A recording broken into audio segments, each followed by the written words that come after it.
Hello everyone, today I'm going to show you how to change your last name on Facebook. So I just move in my profile icon, which is right bottom corner, and scroll down to tab on settings and privacy.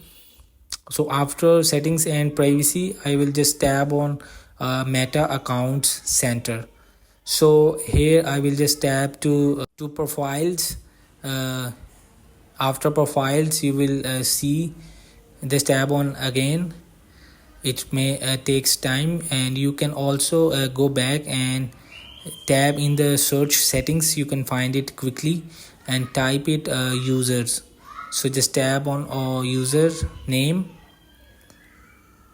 and you can also type for name quickly. Just tab on name. So after, you will just tab on name, and there is an option you can change the last name. If you want to change the first name, if you add a middle name, so you can just add and just tap to review. Hope this video helped you. Please don't forget to like and subscribe and get notified for more videos.